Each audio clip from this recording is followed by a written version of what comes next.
Ya, betul. Jadi pendopo itu alhamdulillah ya. Maksudnya belum rampung tapi sudah bermanfaat untuk banyak orang. Banyak pengajian di situ.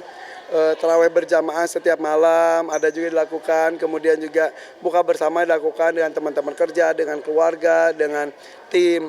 Nah kemarin juga teman-teman difabel juga datang juga, alhamdulillah. Ada yang tunarungu, ada sama tunawicara atau tunarungu itu sebenarnya teman-teman tuli. Tadinya tuh tunagrahita juga mau datang juga tapi berhalangan. Yang jelas senang banget, jadi mereka pada datang, banyakan banget. Tapi sayangnya gue nggak bisa nemenin karena gue saat itu lagi kerja, nggak bisa nemenin mereka. Jadi bisa ketemu dan binatang-binatang, kemudian dikasih pertunjukan panggung boneka milik gue itu panggung boneka Jalu Jaki. Seru banget, jadi senang. Jadi setelah sebelumnya aviari dianggap menjadi magnet para pecinta alam, seluruh dunia bisa datang. Kali ini pendopo juga menjadi magnet juga orang-orang untuk datang berkumpul, melakukan banyak hal positif gitu.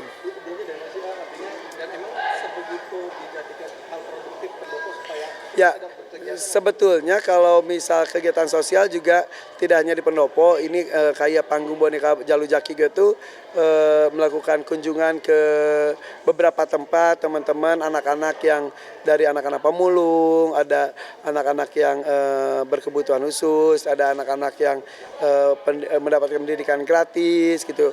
Alhamdulillah kita berkunjung juga ke tempat mereka, kadang-kadang juga mereka diundang datang juga seperti itu. Jadi seru alhamdulillah. Jadi emang sudah diprediksi bahwa pendopo ini akan menjadi pusat kegiatan segala macam hal. Seniman-seniman sudah mulai berkumpul, komunitas, para pecinta hewan, pecinta alam juga datang. Penggiat sosial juga datang. Alhamdulillah, bahkan kemarin juga dokter hewan seluruh Indonesia juga katanya mau ngumpul di tempat gue di pendopo ini untuk melakukan seminar beberapa sesi. Wah, gue yang mereka pas boleh nggak pendoponya? Oke. Selagi positif gue buka. Enggak disewain sama sekali. Tapi ya keputusannya di gue, diiyain atau enggak yang dan mengiyakan tuh ya hati gue aja. Jadi kalau sesuai ayo, kan karena gue juga kan punya visi misi sendiri yang sejalan, ayo kalau yang agak beda ya enggak lah gitu. Jadi bisa latihan kesenian juga, bisa pengajian juga segala macam. Semuanya, tapi nggak dikomersilkan lah, tapi tetap itu gue yang menentukan gitu.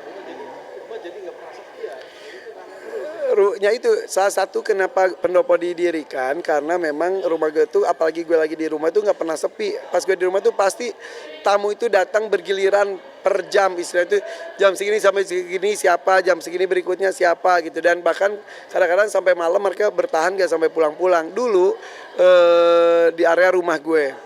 Tapi kan gue juga harus menjaga privasi istri gue dan anak-anak gue, apalagi mereka kan berjilbab. Kadang-kadang di rumah juga kan kadang mereka buka jilbab di rumah. Kalau banyak tamu tuh mereka terbatas kegiatannya. Akhirnya gue bikin kantor di rumah, kegiatan menerima tamu di kantor. Tapi kan kadang-kadang nyatu dengan kegiatan kantor.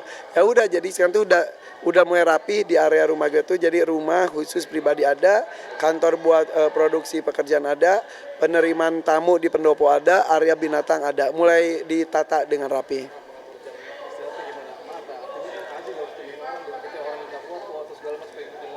Ya. Jadi kalau pas lagi Ramadan ini gue tamu-tamu gue tahu dan gue saklek ngomong, gue bilang, "Oke, lu bertamu boleh tapi sampai jam 1 siang aja ya, karena gue tidur gue tuh cuma jam 2 sampai jam 4 sore." Gue bilang gitu. Jadi mereka ngerti kalau gue kerja ya pasti gue juga kerja dari pagi dari maghrib sampai jam 12 siang itu kerja. Nah tapi pas lagi dari pagi ke siangnya pas lagi nggak ada kerja kan, sekarang stoknya udah banyak kan, udah ada beberapa udah libur, nerima tamunya juga ya cuma sampai jam 1 baru gue tidur gitu.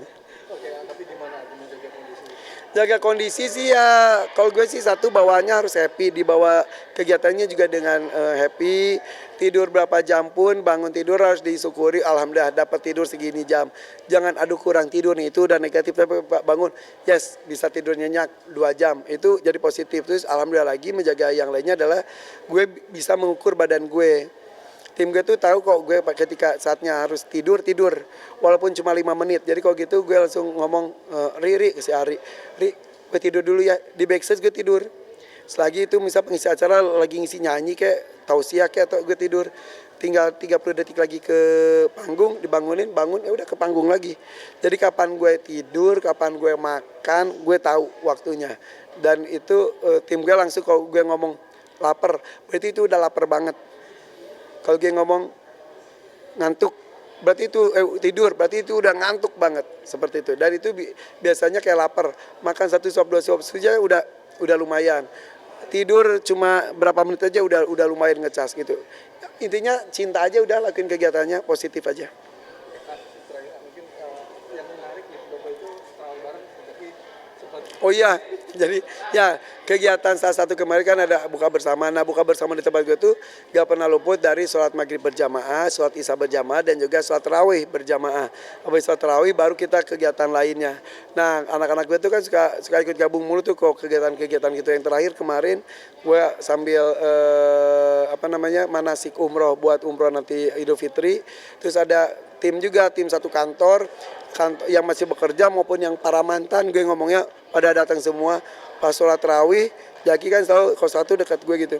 Pas habis sujud, loh kok dia diem terus, ternyata tiba tidur, pulas banget. Ya udah pas mau rokat berikutnya gue video aja sebentar, udah gitu langsung gue lanjut lagi. Udah pulas, akhirnya diangkut ke kamar. Nyampe kamar bangun, ganti baju, datang lagi, heboh lagi.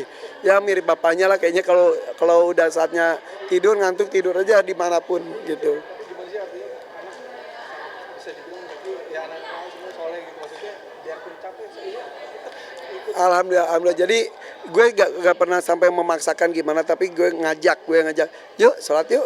Dan mereka tuh karena pertemuan sama gue tuh jarang, jadi kegiatan apapun yang gue lakukan mereka tuh pengen ikut bareng. Kayak gue lagi bangun pendopo, gue keliling ngecek bangunan. Anak gue apalagi Jaki tuh ngikutin terus sosok ngasih pendapat dan lain-lain. Gue ngonten dia ikut, gue sholat dia ikut. Nah, makanya harus lakuinnya kegiatan positif supaya dia juga ngikutnya juga hal positif. Salah satunya sholat berjamaah dan lain-lain gitu. Nah ini tinggal seminggu lagi, gue lagi deg-degan, belum packing, belum apa-apa karena nggak ada sempat. Tapi istri kayaknya sudah mulai atur-atur pakaiannya, apalagi kan tidak hanya berangkat untuk pribadi, tidak keluarga, tapi juga membawa tanggung jawab. Banyak sekali yang dibawa, kurang lebih alhamdulillah ada 40 orang kita rombongan. Jadi ya mempersiapkan segala sesuatunya lah gitu. Mudah-mudahan diberikan kelancaran, amin, dan kesehatan. Keluarga, jadi keluarga gue, kakak ipar, kakak juga, orang tua, mertua, kakak ipar, adik ipar, dan juga tim The Hakim juga ada yang diajak 8 orang juga. Jadi total 40, keluarga 32, tim The Hakim 8 orang. Lebaran pertama kali gue dulu pernah umroh Ramadan pernah. Akhir tahun biasa gue di sana terus. Ulang tahun di sana gue pernah, tapi ini Idul Fitri di sana belum pernah. Makanya ini pengalaman pertama buat gue. Terakhir gue umroh, kan biasanya alhamdulillah gue umroh tuh tiap tahun. Akhir tahun biasa atau awal tahun. Terakhir umroh tuh gue tuh 5 tahun lalu 92 orang ketika almarhum apa pengen umroh bersama, tapi keburu meninggal, akhirnya pergi tanpa apa. Nah itu tuh gue, kenapa gue gak umroh lagi selain COVID, pengen nyimpen memori indah itu aja. Nah sekarang udah move on, kita umroh lagi bareng mama yang alhamdulillah mama masih sehat sampai sekarang. Iya gitu. Oke.